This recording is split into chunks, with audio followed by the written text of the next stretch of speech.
Димашқа тек біздің ғана емес, сонымен қатар бүкіл әлем жанкүйерлерінің, тыңдармандарының да үнін жеткізетін сәт келді. Мынау тұрған алдымызда әсем глобус. Бұны сіздер жай ғана сахнада безендіру үшін тұрған деп ойлайсыздар. Бірақ дегенмен де бұл сәт емес, бұл әрине біздің ең маңызды DQ Fun Box'ы.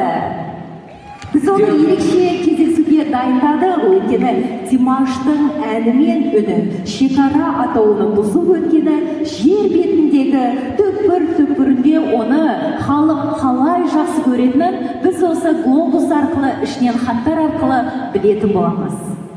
Friends, in the center you will find our DQ fan box designed as a globe. It's more than just a decoration. It represents Dimash fans throughout the entire world. И сегодня, дорогие друзья, мы заглянем внутрь этого глобуса, чтобы увидеть, что хотят спросить Dears со всех уголков планеты.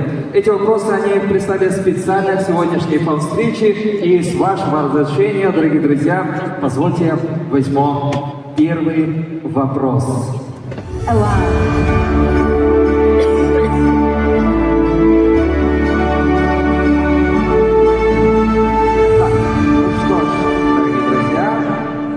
It's very exciting, amazing moment. So, the first question will be announced now.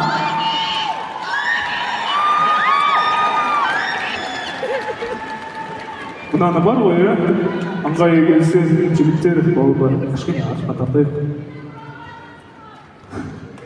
Мен де сіздерде сол көріп келіп отыр, сол сияқты кішкене артқа, рұқсат. Бәрекелді, және де ең алғашқы сұрақ. The very first question is actually came from the Australia. It came from Lucas Bennett. So the question is, Dimash, do you see yourself exploring acting or directing? Я өзіңізді актер ретінде көресіз бе, немесе режиссер ретінде қалай елестетесіз? Right now I'm a singer, that's all. Maybe in the very near future I will try to do my best like an actor, but right now I'm focused on about singing, about my music career, so that's all. Тамаша, көп рахмет. Ал келесі сұрақ, көп сөз байық, өйткені біздің сұрақтарымыз бүгін көптен көп. Келесі хат қайдан келген екенін айта кетейік. Келесі сұрақ Қазақстаннан отандасымыз Гаухар Әлімқызы жіберген екен. Сіздің өмірлік ұстанымыңыз қандай деп жазған екен? Ең алдымен әрдайым ата-анаға қарыздар болып өту. Отанға деген сүйіспеншілік, тілге деген құрмет, халыққа деген құрмет. Мені әрбір байқауларда, концерттерде, бір азды-көпті жеңістерге жетіп жүрген кезінде папамыз күнде дастархан басында бір-ақ нәрсені қайталап отыратын еді. Маған ең бастысы сенің кеудеңе нан піспегенді ұнайды деп айтады. Неге десеңіз, ол кісі Дінмұхамед Қонаевты өте құрмет тұтты. Сол Дінмұхамед Қонаевтың бір нақыл сөзге айтып кеткен қасиетті бір сөзі бар. Мен қанша биікке көтерілсем де, мен халқымнан биік бола алмайтындығымды білемін деп. Сол себептен осы ұстанымға мені баулыған, үйреткен, әлі күнге дейін атамның деп өмірінде бірінші рет айтып тұр екен, сіздерге түсінікті болу үшін папамның әрбір айтылған сөздері мәңгі жадында қалды, мәңгі жүректе, мәңгі тәрбие. Сол себептен осы әңгімемізді жастарға есіне салып тұрсам дейді, осы сәтті пайдаланып дәл осы нәрсені істеп отырмын. Сол еліміз аман болсын, жұртымыз тыныш болсын, бәріміз бақытты баянды өмір кешіп жүре берейік. Бәрекелді, көп рахмет. Тамаша, тағы бір сұрақ кезекте. Қай мемлекеттен екен? Келесі сұрақ Қазақстаннан, яғни Қанатбек Сәрсенбайұлы жолдаған екен. Сонымен сұрақ, қай елдің мәдениеті сізге ерекше әсер етті?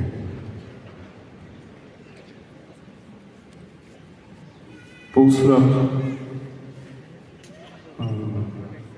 нақты жауабын таба алмайды деп ойлаймын. Нақты жауабы болмайтындығының себебін түсіндірейін. Әркімдікі өзіне, ай көрінер көзіне деген бар. Ең алдымен маған өзімнің қазағымның мәдениеті ұнайды. Қазағымның салт дәстүрі ұнайды. Сонымен қатар қай мемлекетке бармасам да табанымды жерге тигізбей, үлкен құрметпен, қошеметпен қарсы алып отырған әртүрлі ұлт өкілдерін көріп өскенмен жаман ұлт бар деп айта алмаймын, жаман мәдениет бар деп айта алмаймын. Тіпті өзара бір соғысып жатқан халықтар болса да, мен ол халықтарды жаман сөзге қимайды екенмін. Неге десеңіз, ұлттың жаманы жоқ, халықтың жаманы жоқ. Мәдениеттің жаманы жоқ, тілдің жаманы жоқ. Біздің дүниетанымымызға келмейтін тілдері бар, біздің дүниетанымымызға келмейтін мәдениеттер бар, сол-ақ қана. Сол себептен осы күнге дейін аяғым қай мемлекетке баспасын, төбемді көкке жеткізіп, көтермелеп жүрген барлық қауымға рахмет етемінші. Тамаша жауаптар. Расында бүкіл айтылған жауаптарға біз әрине қосыламыз, құптаймыз. Иә, мына жерге жазып қойыпты, жауапты бірнеше тілде аударып жіберсеңіз деп. Dear ladies and gentlemen, just want to say a lot of thanks for your support, for your love. More than 9 years, we did a lot of things together, so many concerts, so many shootings, so many events. And I just want to say, I insist on the very important one thing. For me, doesn't matter which country or which nation you representative. For me, all people same, because we're living under one sky.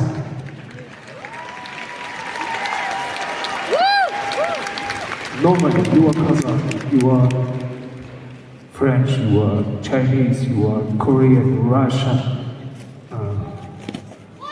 Other nations as well, yeah, doesn't Yeah, of matter. course. We just need to love each other. Doesn't matter who you are. True.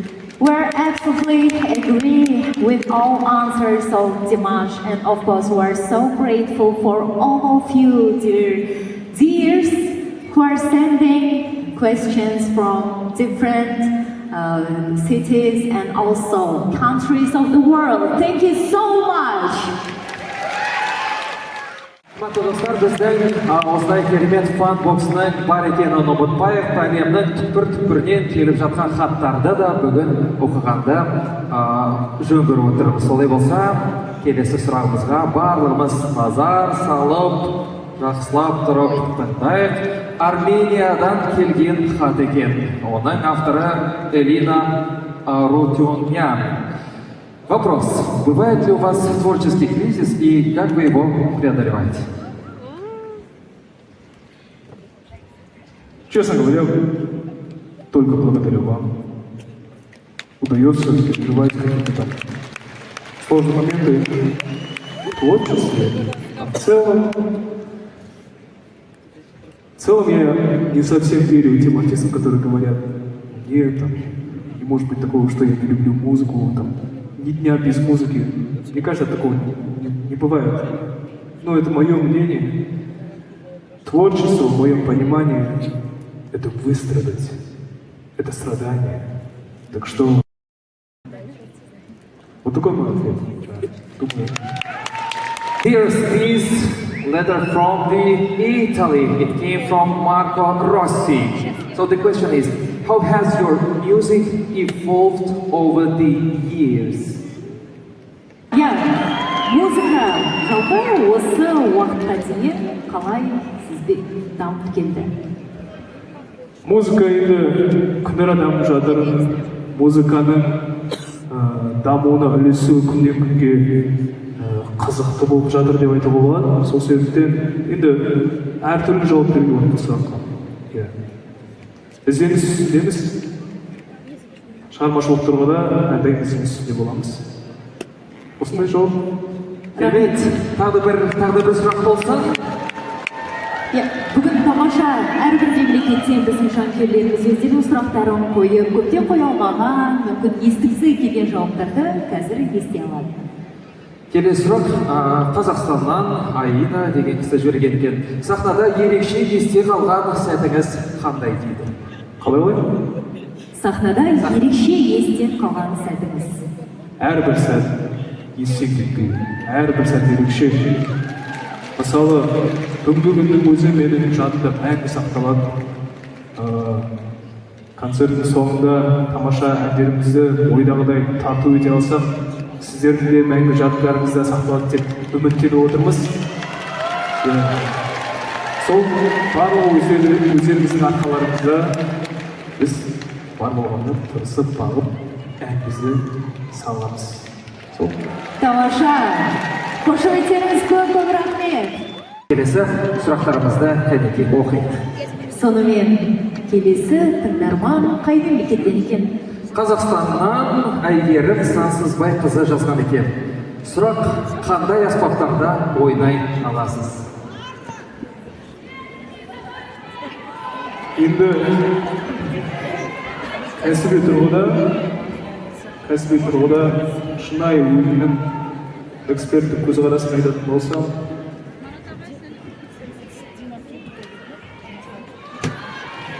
жарты аспап шығар сол. Бір бетті айтуға келмейді. Өйткені кәсіби тұрғыда ойнау деген дүние, былай 10-ға жуық аспапта шертетін. Тамаша ғой, қадірлі қонақтар. Керемет.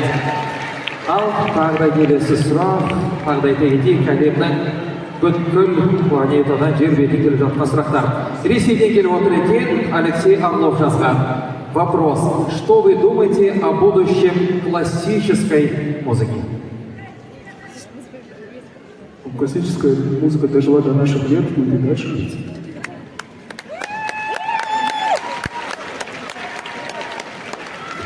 Так, и пусть будет заключительный, скажем так, вопрос в этой нет, фанбокса. Wow, Dimash, by the way, this is from South Korea. Sojon Park wrote this question. What are your thoughts on AI in the music? Can you repeat? AI, искусственный интеллект. Жасанды интеллект туралы не ойлайсыз? A couple of years ago, I already answered to this question.